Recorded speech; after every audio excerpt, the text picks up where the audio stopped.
You own stuff, probably a lot of it. A phone, a car, maybe even a home. Congratulations.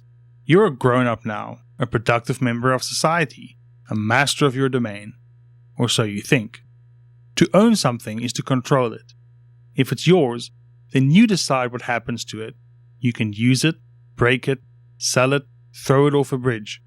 Ownership means you're the final authority. But here's the catch. You only own something to the extent that you can defend that control. Once someone with more power steps in and says, "Actually, that's mine now," you're going to have a bad time.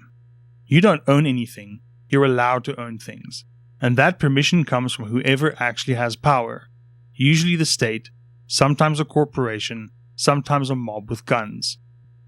Your property rights aren't rights. They're a subscription plan backed by bureaucracy and guns. If someone steals your car, you call the police. You don't chase them down yourself. You outsource violence to the state. You borrow its power to enforce your ownership. But here's the problem. The state can also decide that it wants your stuff, and then it just takes it.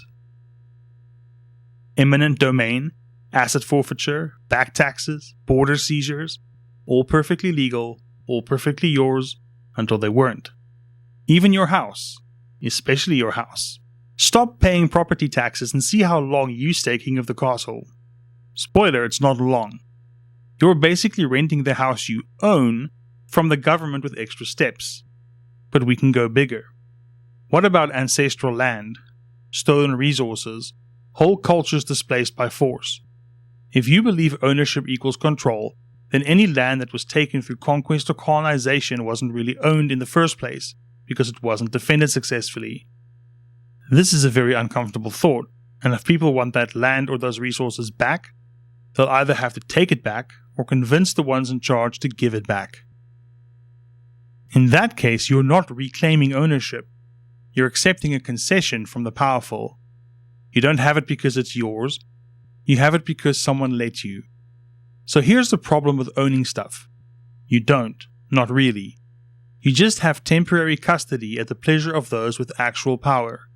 And at any moment, for any reason, they can revoke it. Maybe that's not a problem.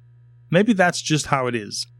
But if your whole identity is built around the things you own, you might want to rethink where your sense of self comes from. Because property is temporary, and property rights are an illusion.